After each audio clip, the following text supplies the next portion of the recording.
the actual experience of the market is the media narrative. Like it's so catastrophic. Hello and welcome to Pillars of Wealth Creation, where we talk about creating financial success with a special focus on business and real estate. I'm your host, Todd Dexheimer. Now, let's get to it. Hello and welcome back to Pillars of Wealth Creation. I'm your host, Todd Dexheimer. With me, excited to have Pat Zingarella. Pat, how are you doing today? I'm doing great, Todd. Thanks for having me. Yeah, absolutely. Um, Pat is the CEO of Invest Clearly. Invest Clearly is a site dedicated to helping LPs find and evaluate syndication and fund sponsors and deals. Pat's also an active real estate investor with a portfolio of multifamily commercial properties. So we'll dive into both of these, Pat. But I want to know right off the bat, just like, so you've got this site, Invest Clearly. And by the way, if you're listening and you're a general partner, you raise or you're looking to invest, check the site out. I love what you're trying to do here, Thank you. because I think it's so important, so valuable. Why did you think of doing something like this? Yeah, it was a multi-pronged, I would say, like journey to getting to this. So my background to start, I've spent 6 years in corporate America working for a company that had a subsidiary that did this for the software space. And so CIOs, technology leaders would leverage this site to read reviews, evaluate technology, before making this massive purchasing decision for their company. And I had an experience where I invested with someone I knew, like, and trusted someone, and it didn't go well. I later learned he did this to 60 other investors, and I was able to tell my inner circle to stay away. But later learned that, hey, there was a number of different bankruptcies that was resulted from this. And if I had a large platform similar to what existed for the software world, I probably could have saved a lot of catastrophe. The second point in time, I was also I before launching this business, I ran a sales consulting business, and one of our key clients was an accredited investor lead gen company. Their name is GenRev, and what they do is they provide digital marketing services for GPs for that, like, top of the funnel lead gen, new capital opportunities. So I would spend my time working with a lot of sponsors. I talked to five, 10 of the same asset class in a week, and very quickly realized that I had no idea what the difference between any of them were. At the same time, I was considering becoming an LP as well. I wanted to kind of shift more towards this passive, I guess, strategy. And I quickly realized that nothing existed where every single sponsor was all in one place, where every single deal was all in one place, where there were tools and resources outside of the sponsor as well as the paid media to help with your decision and evaluation. Yep. And so, taking my experience from the software world and what I was desiring to achieve in real estate led to this business. At the same time, though, there was a lot of defaults happening in the market. And there was a lot of unfortunate things I was hearing with fraudulent activities. And I was talking to sponsors that have been around for years that can't put together a PowerPoint deck, but have overperformed the projections, over communicated, but went virtually unheard of, due to the digital world. And so when I was interviewing LPs about this, I would ask people, hey, how do you find the GPs to invest in? And it was sort of the same answers. It was like, I'd find them in a forum. I would randomly meet them at a meetup. I would click on an ad. And then it was that whole phrase of know, liking, and trusting. But Yep. then when I would ask them who they knew, liked, and trust, I would be told someone with hundreds of thousands of followers on social media. And there wasn't a lot of, like, real definition of knowing and trusting. And so that's what led to the creation of this, almost like the pain point that I was experiencing, plus the, I would say, industry transfer of what I'd done in the past created this. Yeah. I love that. So, I mean, one of the things that I see, obviously, and I think it's pretty clear, is that there's a lot of GPs out there that have grown substantially, not necessarily because of their track record. And it's is exactly what you said, because of their social media presence, because of their, just their digital presence. And I'm thinking of a couple names that are really big, that have done extremely good job marketing online. And by the way, there's nothing wrong with that. Exactly. I Yeah. think that's an excellent way to go about and build your brand.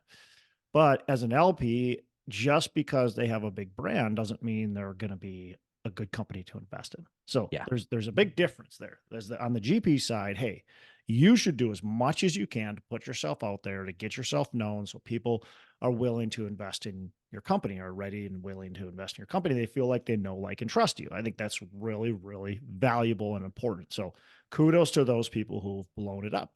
Think like a Grant Cardone. And I'm not saying Grant Cardone's not trusted. I don't know. I have never invested with him, and I probably never will.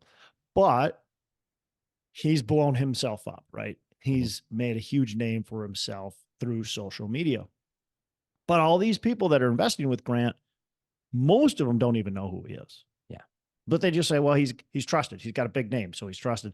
So I'm going to invest with him.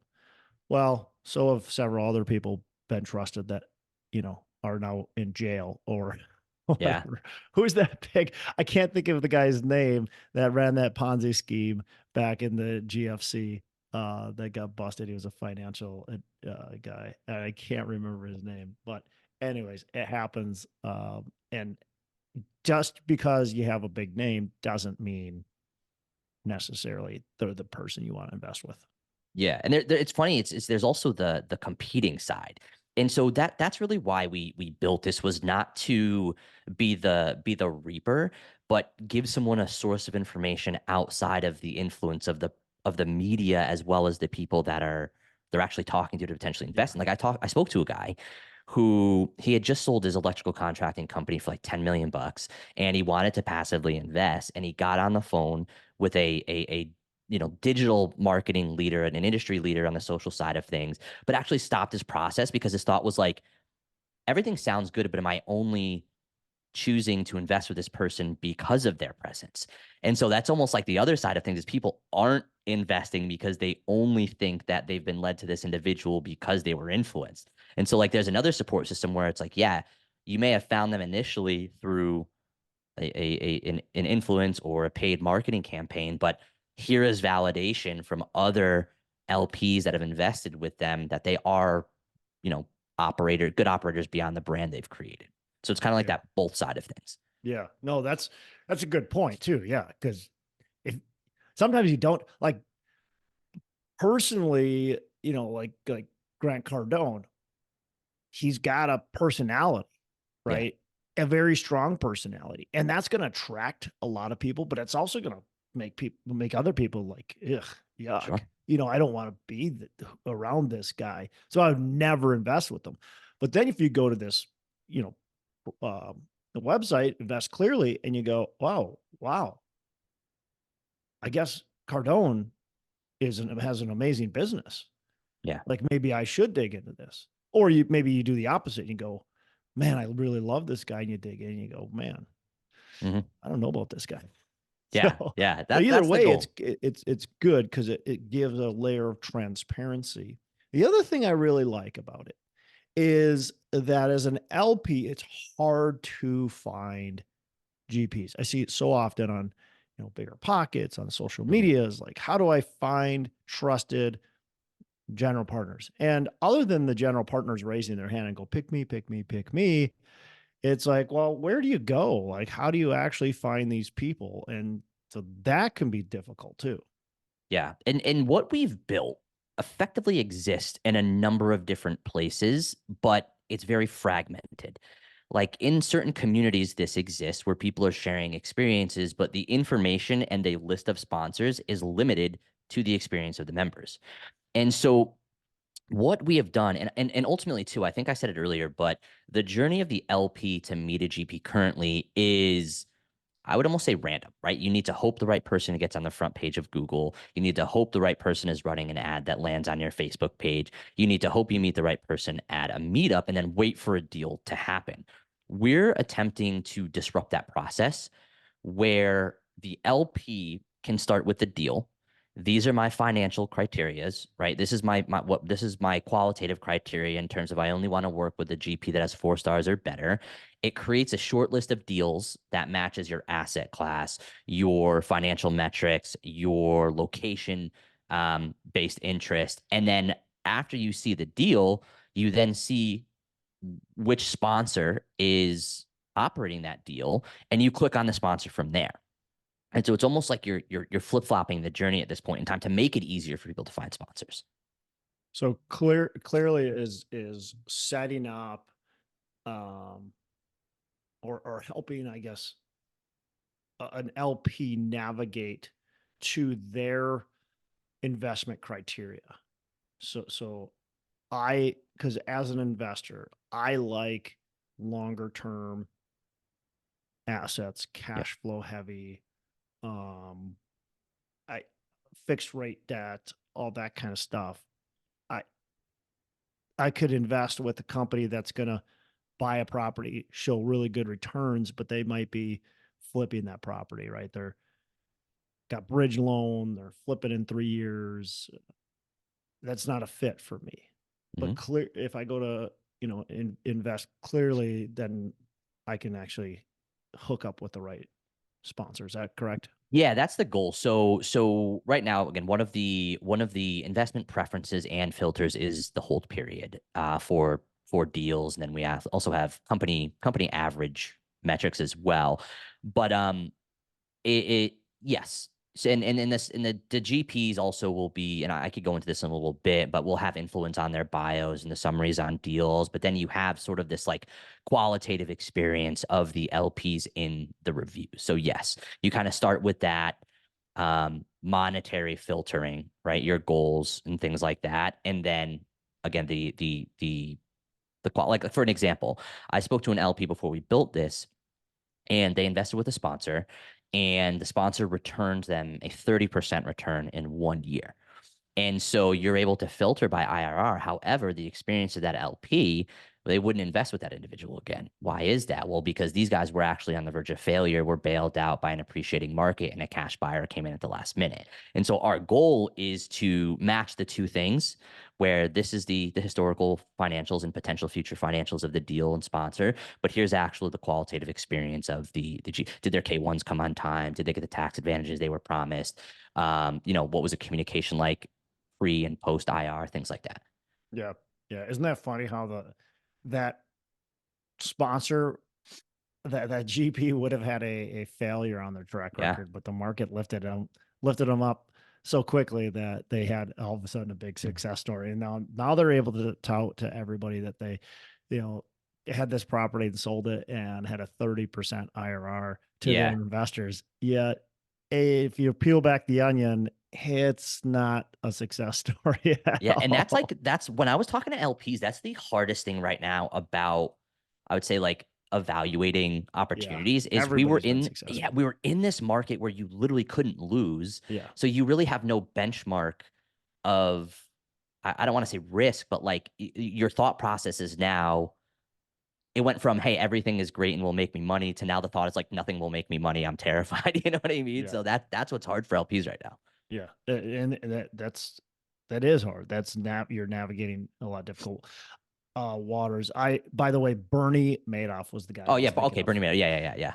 The most famous fraudster in the world. Yeah. Right. I Everybody trusted him, and look at what he did, right? And so, not that your website can completely 100% prevent it. So there's never any prevention of that 100%, but the goal is to at least drive awareness. And when things start to seem a little bit out of place, to start to expose those bad actors, and then also promote the good ones too. So Yeah, exactly. yeah.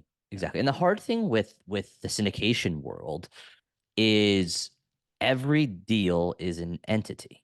So Hmm. like every deal, and so it's very easy to shut down the entity, Mm, bury it, and move on to the next one. true. And so that's sort of, why this exists. And there's a fine line between, I don't want to say negligence, maybe like naivety plus negligence and fraud. And that fraud aspect really doesn't I don't think exist all that much. It does exist, Sure. but we also want to, you know, we want to make sure the good operators are not being buried by the bad news as well. You know what I Right. mean? Right. That's super important. What do what can you do for that?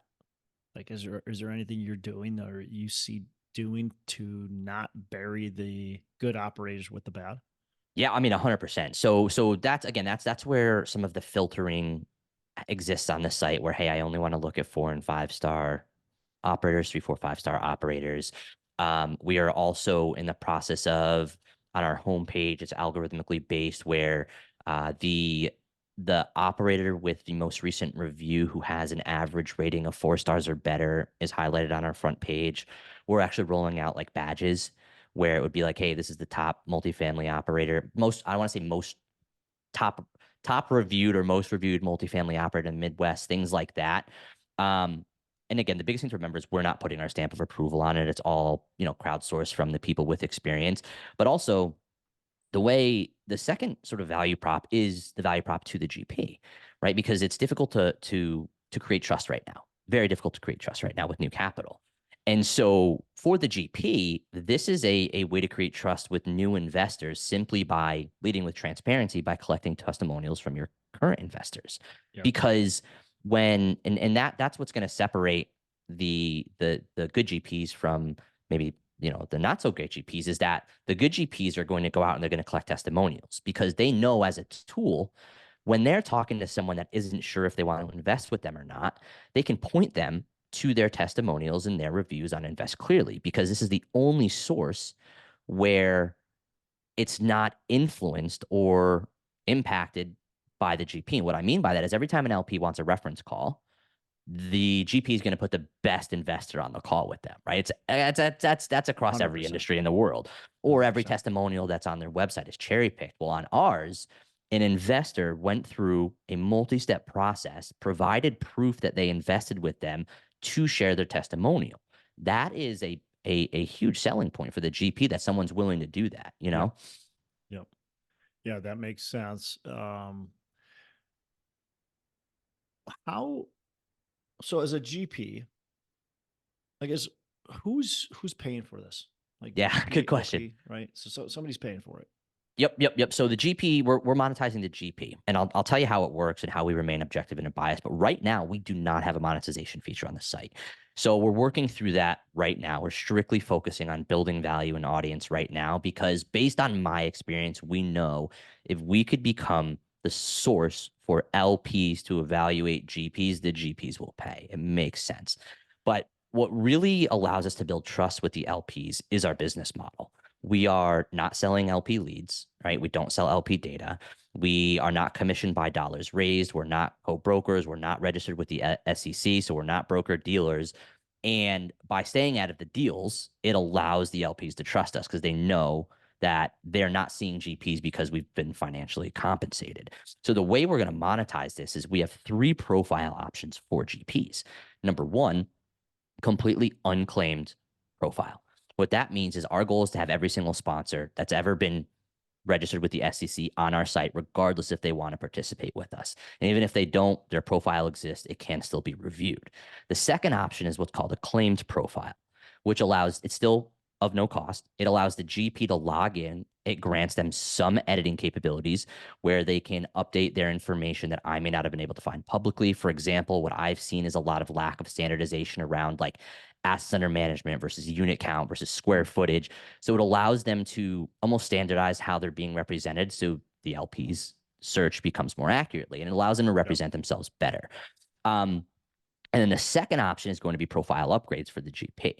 And really, what that's going to include, they can't edit reviews, they can't impact reviews, and it doesn't allow them to show up higher in searches. It simply allows them to add more information to their profile to represent themselves better.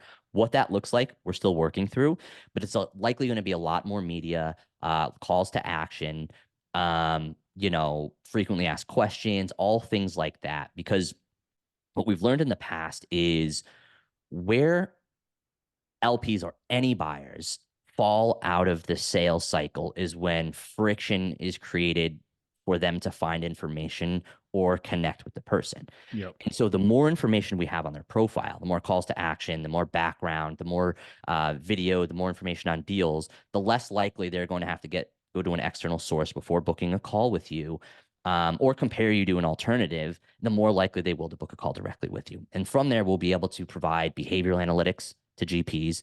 How many people have hit your site? What are they clicking on the most? Where are they spending the most amount of time? We'll be able to support your almost like go-to-market strategy where, oh, hey, you have 20,000 LPs that have saved your profile potentially in this metro. You should do a campaign there. Or of the sponsors in your region, this is who LPs click on the most after you to help with your competitive analysis. Anything that really supports your go-to-market without actually selling you information on the LP. Do you have, so what, you just said you don't sell information on the LP, but do you have a way for them to connect within your, within Invest Clearly? Yeah, good question. Not on our profile. And the reason why is that was one. So one of the biggest things we have to focus on is compliance with the FTC as well as the SEC. And Yeah. so one of the biggest pieces of advice we received from the SEC, number one, obviously the favoritism aspect. We can't show favoritism, which is removing reviews, removing profiles, things like that. But also everything has to be led by the LP, meaning if the LP wants to reach out, they should. And that's our main goal here is you have a profile chock full of reviews, sharing good experiences. You have a profile that really represent yourself accurately. The inference is they're going to reach out to you. So they're going to reach out to you, but they're not directly reaching out through your site. You'd have to go, hey, here's the sponsor site, click, boom, Correct, and get correct. that information. So what we're working on as part of our call to action is maybe like a calendar integration to your IR team where they can book a call from your Yeah. Invest Clearly profile. Or again, we have backlinkings when they click on your website or things like that where we can show traffic and impact that we're making Yep. versus, hey, here's a lead for $25. You know what I mean? Right. Right. Makes sense. Um, yeah, I mean, this is awesome. It again, just sifting out the bad, the good, and getting some clarity around, I think a really confusing market. It's not like you're looking at the stock market and you can read profiles of companies and understand what's going on and everything's publicly traded. And for some reason, I think we all feel warm and fuzzy about the publicly traded companies just because they're publicly traded, even though some of them Yeah. those are scam artists too. Yeah. Um, but either way, there's just a lot less transparency in the LPGP world. And so I think this is amazing that you set this up. I love the idea behind it. I hope it really takes off Thank you. really well. Talk to me about, like what's been, you own your own commercial real estate. You have this company now. What's a mistake that you've made? Um, how have you learned from it? Yeah, it's funny. It's and the mistakes that have become lessons have also led to like this company and everything else. The biggest thing that I do poorly and still do to this day is I do overtrust. I've said this on other podcasts, but like Myself included, man. if you look at my disc profile, like my personality profile, I am a lethally high I, which is like a social individual. I am a easy sell. I'm quick to believe, and like the analytical side of me like barely exists. And so and that's like indicative throughout. I mean, it's present in all of my real estate acquisitions. The first property I bought from somebody I met in my realtor licensing class. I barely knew how to read an inspection report. And 2 weeks after the property closed, the insurance company told me they weren't going to insure me unless I replaced the roof. And I had spent all my money on this thing. The first time I bought a commercial property, I bought it from a wholesaler. Pretty much, it was the dude I was explaining earlier, and I had no idea the difference of how properties were evaluated, residential to commercial, which is a completely, I mean, that's a business versus an asset. Not an asset. It's like a business versus the market. And so that hammered me. I had no idea the difference between leases. You've got the grosses and the triple net. And I just like believed the person and jumped in. And, what the way I've learned from that now is I have people that I partner with now that are my like no guy. Yeah. Is I'm a salesperson to my core. I love outbound. I love digging up opportunities, but once it gets to the point of is this a yes or a no? I mean, my excitement leads towards yes every single time, so I have to put it in front of a person. It's funny. It's proof point in this site we're building.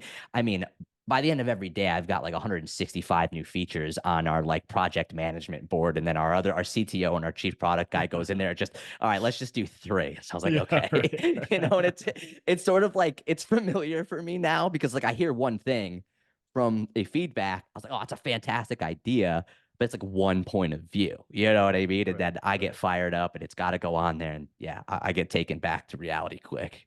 Hey, that's good though. You're the visionary. You got to have a visionary. Without the visionary, this wouldn't even be possible. So you're the Yeah. visionary and you're excited about a lot of things, but you got an implementer that's like, hey, you know what? Yeah. We're only going to take one of these or two of these or one of these, Yeah. you know. Yeah. Yeah. Let's step back a little bit. But what you said earlier is exactly why, you know, so a lot of, in my opinion, there's so many people that want to become real estate investors.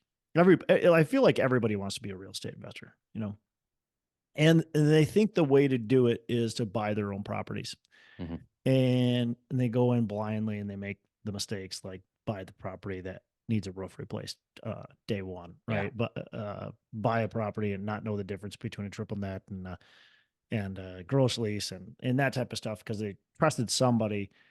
Um, where your personality, which is the same as a lot of people's personality, sounds like it's better to invest more passively, right? Or Mhm. at least find a partner that you can truly trust, right? That's got a good track record, that's been there, done that, and partner with them. And that's where I think as I talk to people, I'm like, you know, you do what you want. Everybody can do what they want, but sometimes there's a different way. Like you don't have to buy that duplex. You don't have to buy that small commercial building. Like there's Mhm. other ways to do this business. Not that that's the wrong way. It just might be the wrong way for you, right? Yeah.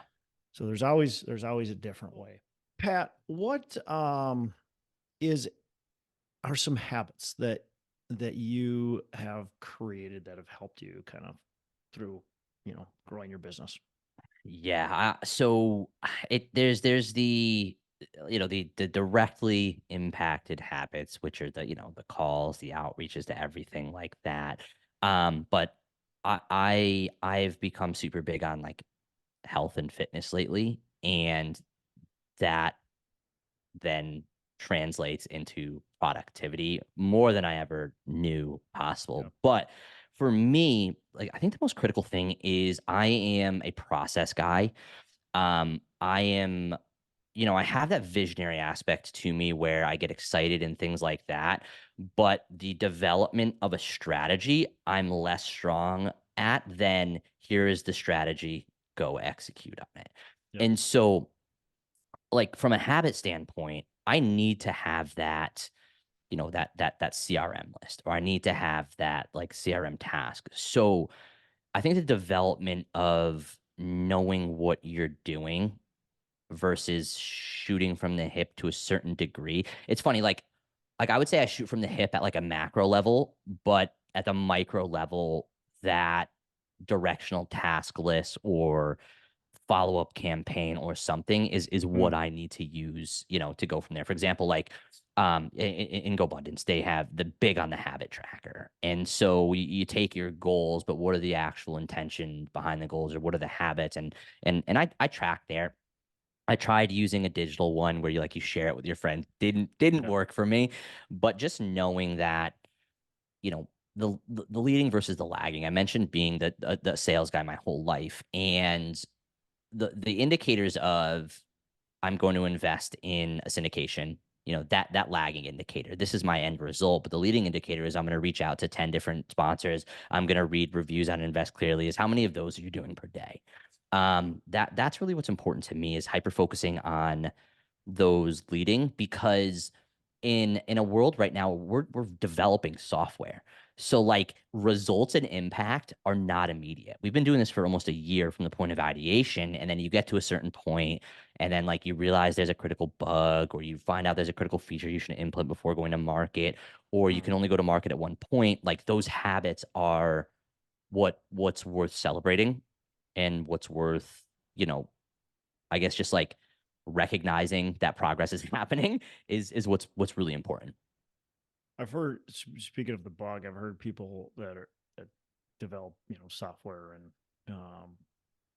I've heard that you should both ways. You should wait until everything is as perfect as you can, because you only get one chance. And the other I've heard is get it good enough, get it out there, and then get the next version out there Yeah. after, So what's your thought on that? I've heard Yeah. both. Yeah. So it's funny. It's like we're doing this for the first time. This is the first time we built it. This isn't the first time we've sold something like this. It's not the first time, we're in this industry. But the I think the fear keeps you in step one, like option one, but Yeah. it's never perfect. It is never, ever, ever perfect. Yeah. And so the point of like a minimum viable product, like what can you get out there and get market validation? It, it, Option two, right? And that's what we've done. And so it took us a while to get to that point, but I was actually challenged by someone in my GoPod who was like, "Hey, you keep talking about this like benchmark before you're going to go collect reviews. Go collect reviews." Like the next day, I had 5 friends writing on it, and so I was like, "Okay, and then this is the step one of the next two, and then you built the next feature set or the next, I don't know, product rollout, and then that leads to, okay, now we're good enough to get sponsors involved. And then it's like, hey, maybe now we're built out enough to go raise money versus let's just wait and delay everything, get no users on it, and just see if we could, wait until it's perfect. And then what Make it happens when it's not? Yeah. right. Right. And I guess really what happens when you put it out to market, and you thought it was perfect, but the market says, "Hey, this isn't what we Yeah. want. Yeah. We need these other features as well." Yeah. Yeah. And it's pretty cool. It's like you there's so many things that happen that you're so involved in it that you may not think of. Even like the tiniest little bugs. I was like, what was I thinking? Like, for example, for us, one of our like notification preferences, we didn't have states on there. Like you can filter by state, but if Mm, like a deal gets published within a certain state, there was no notification to the LP going out on that. hmm, It's like, why didn't we think of that? That's like such a critical interesting. thing right now where people want to be in, you know, like I would say mostly red states. People want to be in maybe like the Sun Belt area, but like we don't have that built. And once Yeah. someone said that to us, like that was probably the most elementary Hmm. like feature we should have built, but it didn't come to us. Yep. That makes sense. Yeah, I hear it a lot. People want to be in a certain state. I invest in the Midwest mostly, and Mhm. so I hear from a lot of people that are investing in Texas and Florida and other markets like that, and they're like, I invest in all these Sunbelt markets. I just kind of want something in the Midwest, um, and so they reach out to me is because I'm in the Midwest, right? Yeah. And I obviously there's a lot more people that would rather invest in the South, and like you said, the red states, the Sunbelt states, but I can see how people want to sort by state. What's something that LPs, what's like maybe the number one thing that LPs are talking about right now to you? Concerns or wants, needs, whatever it might be, whether it's with your website or whether it's just overall, like what are you hearing? Yeah. So, you know, there was two things we built based on like the immediate feedback of LPs. Number one is like our validation step, right? Is like, how do you validate that the LP is a real review? How do you know it's not just someone, maybe a sponsor having their family member write Yeah. reviews? Yeah. And the second one is like the fear of sharing publicly. And so we built two features. One, they have to upload proof that they participated in the deal. And that's like any sort of documentation. People are sending me screenshots of their investor portal. I'm getting a lot of like statements from their investor portal. And the other one was like the ability to post anonymously. And so the anonymous posting does not change on the back end. They still have to upload proof. I match up the name, but their display name is public.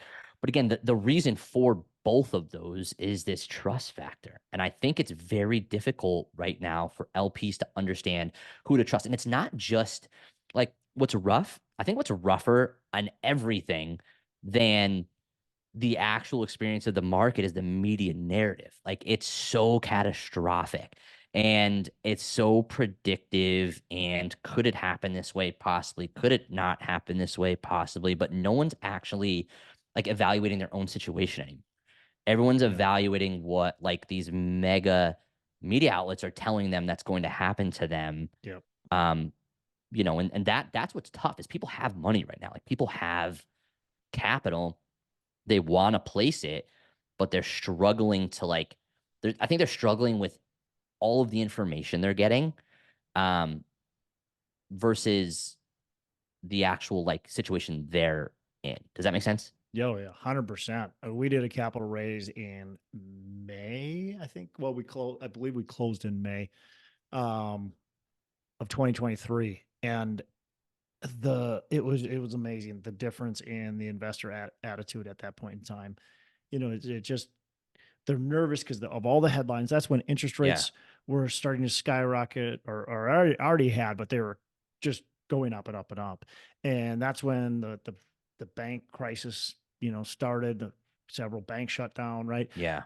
So people are like freaked out. And so I would ask investors, hey, why are you not investing in this deal? And the common, I got two common answers is one, I'm just holding on to my money right now because Yeah. I'm really nervous about what's going to happen. And number two is I'm holding on to my money because I'm really excited about what's going to happen. Yeah. It's because they're looking at the major headlines in the news. They're not thinking about, okay, look, this investment hits all my investment criteria. Like, had these headlines not been out there, would I've invested in this deal? Yes. Okay, it checks all the boxes. Yeah. Yep, everything I want right here. Okay, well, it is maybe everything I want, but not anymore because the news headlines Yeah. have made me fearful or excited, whatever it is. And quite frankly, like, so far, look what's happened. Like, really Hmm. nothing. Yeah. not Yeah. not to say it can't, right? So it still could, but so far, really nothing has happened. And I don't want to say that that was the best deal ever and they should have invested in it, but if you liked those metrics, like that's a deal you missed out on because you were listening to the big headlines, right? Yeah. And it's funny. It's like I remember it was like the real deal versus Rise 48. I don't know if you Yeah. saw Oh yeah. like that happening, but they were going back and forth. Like Hmm. one statement was made, there was a defense, and then it went on the offense. And then but like as a potential investor, there was a point where like I just don't know like who to believe at this Which am I point. going to Yeah, trust? like Right. I don't actually know. Yep. And it was just kind of a crazy thing to watch while we were building this because I was like, this makes sense. Yep. Yep. And you go on, you hear something like that from the real deal, and then you go on to invest clearly, and you can look at that sponsor Yeah. and you can say, okay, the real deal's accurate, it's real, or the real deal's not accurate, and it looks like everybody loves this company. Hmm. And and so that kind of sifts through some of that noise, right? Of, well, wait a second. Yeah, this is just a smear piece. Or, hey, there's something here. Like, I don't want to invest with these guys. So, either way, it gives you some clarity there. So, Yeah. okay, Pat, I got a couple last questions I want to wrap up. Sure. So, what's a favorite book you can recommend to our listeners? Favorite book. I'll split it between business and then personal. I'm a big fan of mindset. I love the success principles. Right now I'm reading Can't Hurt Me, David Goggins. Hmm. I feel like I should have read that a long time ago. Um, and then from a business standpoint, I'm a huge fan of cash flow quadrant, just from a concept standpoint. I mean, it's more about tax, your tax selection than anything. But I think just the idea of where you want to land in those four Yep. quadrants is huge. Yep. Yep. I read that book a long time ago. Yeah. Actually, I was supposed to be I was student substitute teaching. I used to be a teacher. I was substitute teaching, and when you're a substitute teacher, half the time the teacher just has you play a movie. Yeah. And so when I remember I was sitting there, I read that book in 1 week during this class or during these classes, because I would push the movie, push play, and then I'd start reading the book Uh-huh. while the movie's playing. And so I got through that whole book. Uh, fun, fun memories. Down memory Yeah. lane we go. Yeah. Good stuff. So, all right. So, last question. What are your three pillars of wealth creation? Yeah. I mean, family over everything. That's one of my biggest pillar of wealth creation. Uh, I was just on a podcast talking about the balancing of family and business, and nothing else truly matters if you don't prioritize that, in my Yeah. opinion. Yeah. The second is health and fitness, which could really be separated into two. I was in a position where I was extremely unhealthy, and that impacts all areas of your life. And so I've been getting my labs done every 6 months, and I've been really focusing on what you're consuming and how often you're working out. And then the last one is mindset. I'm a big mindset guy. Um, I think in something that in any area of your life, if it's you'll lose the psychological battle before you'll lose the strategic and execution battle 10 out of 10 times. So I think if you can master your mindset in terms of adversity, in times of you know, I would say uncertainty, you're gonna make it. As simple as that. Yeah. 100%. Is it books mainly that with your mindset, or is there any other hacks that you like to do? Yeah, it is. It's books. I paid for coaching for a very long time. I was actually a sales rep for a mindset coaching Mm. company, and I actually learned, I think, more from the sales calls than I've ever. It was almost like I'm supposed to be there impacting other people, and I was getting impact just as strongly, and it Yeah, reframed that's kind of awesome. everything I thought about, you know, financial freedom. And I'll give you, if you have a quick sec, I'll give you an example. I used to ask the same questions on every call. Like, what are your goals by the end of the year? What's possible? What's something that would be impossible, would be awesome if you did it? And I talked to this guy that had like 1,200 doors, wasn't a fund, wasn't a syndicate, personally owned 1,200 doors. And I asked him, hey, what's your goal by the end of the year? And he told me he wanted to add 200 doors to his portfolio. Then when I asked him what would be impossible, but would awesome if he achieved it, he told me to turn his phone off for 2 weeks. So it was like you had this guy who Mm. virtually achieved everything everyone wants from a financial standpoint, but doesn't have the actual freedom to spend 2 weeks with his family Mm. uninterrupted. So that sort of made me like question everything that I thought about financial independence and freedom. It's like, oh man, okay, you know, Yeah, it sounds like that guy didn't need to necessarily buy those 200 units. He needed to yeah, focus on asset and property management and implementing the right people in place so he could actually turn his phone off for two yeah, weeks. I can't remember. There's a book I read a long time ago, and the author talked about taking a 1 month vacation every year and not doing any work during that hmm, vacation. And the importance of that exercise wasn't necessarily the vacation, although that was important.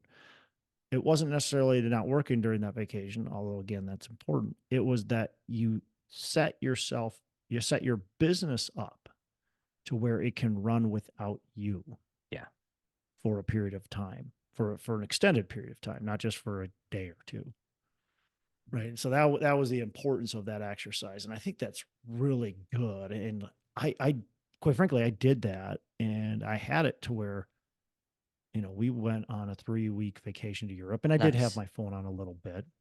But it was pretty successful. And, I've had it at times where it could run without me, but there's other times where it's like, man, I've, I'm not set up for that. So I think that's hmm, something you probably should just continually make sure you could do, whether you take the 1 month vacation or not.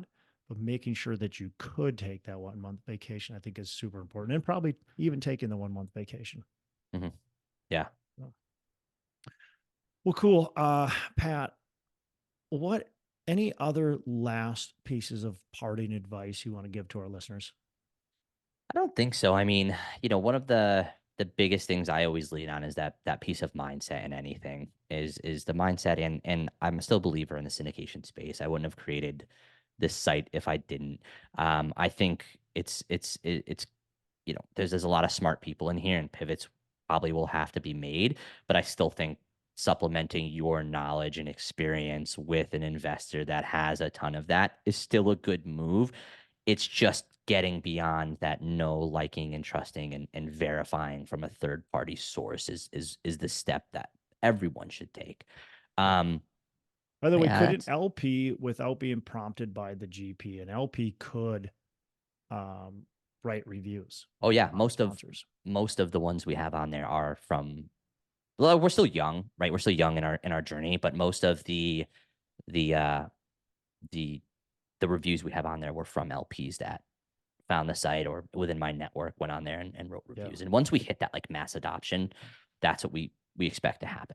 Yeah, because that is even more value. Obviously, if Yeah. I reach out to my select investors and I say, hey, go on there, write a review, every GP is going to do that. But Yeah. once you have continual LPs just going there and going, hey, this was a bad experience. This is why. This was a good experience. This is why. Yep. That's where the real power of this Yeah. website really starts to take shape, right? 100%. We're not there yet, but that's the intent. Yeah. Cool. Pat, man, really appreciate it. How can our listeners get in touch with you? Obviously the website, all that Yep. kind of stuff. Yeah. The website is goinvestclearly.com. My email address is pat@goinvestclearly.com. And then I'm on every social media.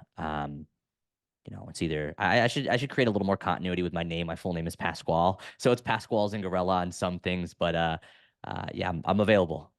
Cool. Awesome. Well, really appreciate it. You have a fantastic rest of the day. Thank you, Todd. Hey, thanks so much for listening. I appreciate you being a loyal listener. Say, I would love to have you go on to our Facebook page and subscribe.